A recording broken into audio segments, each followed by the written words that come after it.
thought it might be really helpful to have Sophie, really confusingly, talking on the website for people who are interested in this course, just to get a sense of what the course might entail.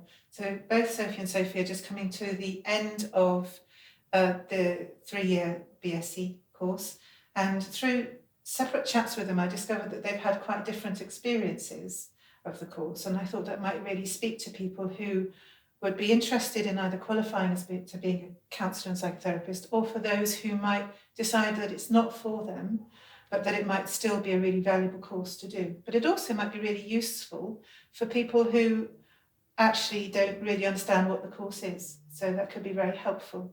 So the kind of things that Sophie talked about was, they talked about what attracted to the course in about 3 years ago. So could I ask you both, Sophie, what attracted you to the course 3 years ago? So I've been looking around before I sort of narrowed down my choices about what I wanted to do, and I sort of had that interest in counselling and psychotherapy anyway, and I was sort of looking around, and I loved that it was, I suppose, a smaller university. It was going to be more like intimate classes and stuff like that, but also the fact that we covered, there was like covering all sorts of modalities over the 3 years, and sort of getting like a wide experience, and that really attracted me, especially in like a setting like Mahjong. So small university, but big course. Yeah. What about you, Sophie? So I was at the end of college, and I knew I had a really big interest in psychology, but I knew I also wanted to help people, and I thought a psychology degree might not do that for me. So when I found this degree and it was brand new, I thought I could give that a go. When I came to the open day and I met with the lecturers and just got a feel for the uni, I knew it would be the right move for me. So it felt right. Yeah. And you really wanted to combine psychology with actually helping people. Yeah, definitely. Yeah. So the course was looking good for you so far. Yeah. But actually, can I stay with you, Sophie, and ask you what has surprised you about the course? What was surprising was how the focus is mainly on yourself, and it's about developing who you are as a person. And yes, there is a focus on how you help people and how you go about doing that, but it's also the journey of self-discovery along the way. And I think you've really got to be open to learn a lot more about yourself than you first may have thought about. So that was a surprise. Was that a good surprise, bad surprise, difficult surprise? What kind of a surprise was it for you? I think for me it's been really beneficial because I've learned so much about myself. Because I started the course when I was 18 years old, so very young. I was the youngest in the course because everyone else was quite a bit older than me. And now finishing it at 21, I'm such a together person, I'm going to say. And I just think it's really going to help me in my professional career, and it already has greatly helped me. So a really helpful surprise. Not what you were expecting, but helping others is so much looking into yourself, introspection, as well as self-expression. But it's actually helped you feel more together as a person. Yeah, definitely. Thanks, Sophie. I don't know about your experience. What surprised me? What surprised you? Yeah. I didn't think I was going to, I suppose, completely engross myself in it. It's become a part of who I am now. You go to university, or you study a course, and hopefully you'll really enjoy it. But this has become, you sort of live and breathe it, and that surprised me just how much it's become a part of me, really. So it's not just been something that's gone on top of your knowledge; it's actually become a way of being for you. Yeah. Wow. And I suppose from my point of view, I think that's the message I would really like people to understand, is that this course is about learning how to be yourself before you can help other people.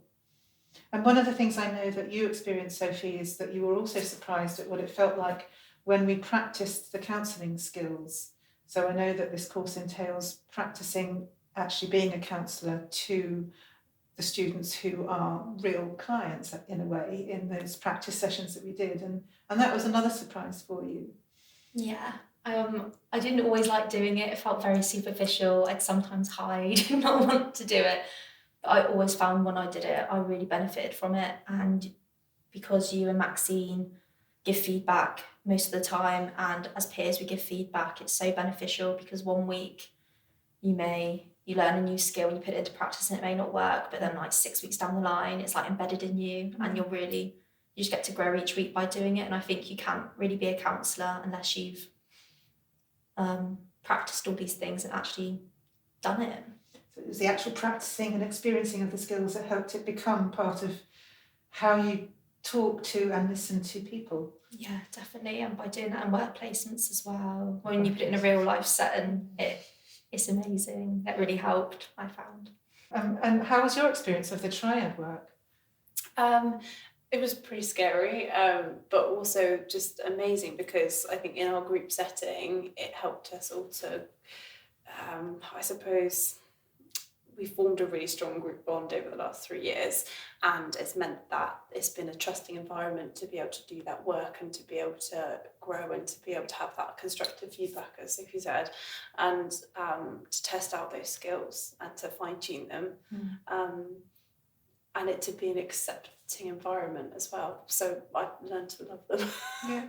Yeah. What's the greatest challenge of the course?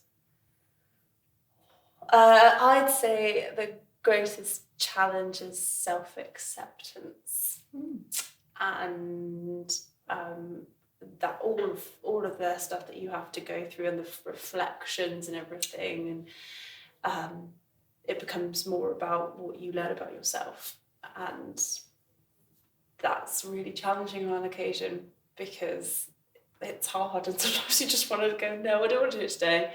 But the most worthwhile thing, the most challenging, but the most worthwhile. The greatest challenge is also the greatest gift. Yeah. Ooh, that sounded very wise. What about you, Sophie? I think how vulnerable you have to be as a person, and your willingness to be open to a bunch of strangers you've never met in your life, and you've got to be willing to share things you've never told anyone, and kind of go through the therapeutic process yourself, and just, like Sophie said, the self-acceptance, and then that it is okay to open up, and that it is okay to go on this journey of self-discovery, and that by the end of your 3 years you do become this amazing person. You already were amazing, but you feel more amazing. Yeah. So actually it's I'm thinking that it's really difficult to ask clients to express themselves and open up and be vulnerable and to accept themselves if we as helpers can't do that. Yeah, definitely. There's Freud's archetype of the wounded healer, and I think that many people who go into counselling and psychotherapy know what it's like to suffer, and that's okay, but we have to be careful to know ourselves so we're not wounding healers, and that's why this course is very much about self-knowledge and self-acceptance and self-awareness and reflection, which are all good soft skills and powerful skills that employers would look for as well. We've only got a couple of lecture days left, and so I don't know what your plans are. It'd be lovely perhaps for new applicants to hear what you might be going on to do. Or even what you're also doing now in your placements. Yeah. I'm currently volunteering with Circle Southwest, and that is about preventing sexual abuse in the community. So it's working with people who have sexually offended and kind of just supporting them along their journey of getting out of prison and their next steps in life. And I found that this course has been so valuable towards that, as it's given me so many skills to support people with like their mental health and just that acceptance. As I've accepted myself now, I can now accept someone of just accept people. Yeah. And I feel like if this year goes well, I might look into probation work and maybe something in the criminal justice system, which is so different to my degree. But yeah, it's really led me to want to support people in whatever way I can. And I know that you also really enjoyed your second year placement, which was working Yeah, I worked with the Alzheimer's Society, so we're totally different. But I did that with my second year and I absolutely loved it. It was so lovely to form these relationships with, I think, an ignored client group. So elderly people, they're very vulnerable and lonely, and I think they do get ignored, and it was such a valuable experience. I got to go to Derriford Hospital and support people on the wards, and I got to go to people's houses and support them as well. And now I work in a care home supporting people there. So yeah. It sounds as though your expectations of being able to help people has been met. Yeah, it's definitely been met. Not necessarily specifically in counselling and psychotherapy, but your personal experiences and personal development have enabled you to better help people and also to know what fits best for you. Definitely. Thank you, Sophie. But I know you are interested in continuing. What are you up to, Sophie? So currently I'm working in a school environment, so helping support staff and the kids at the school as well, in a counselling capacity. Hopefully, I've been offered a job with them next year, but also potentially to set up private practice as well. And with maybe the future of going to try and do a master's and a PhD to go on to do clinical psychology as well. So you would like to continue studying this? Yeah, I wish there was more lectures. You've enjoyed the academic side? Yeah. As well as the practice side? Yeah, very much so. So I've always seen this as a dual-pronged degree that offers academic training as well as vocational professional studies. So you've both, I think, given a nice 360-degree view of your experience over the last 3 years. And so thank you both very much.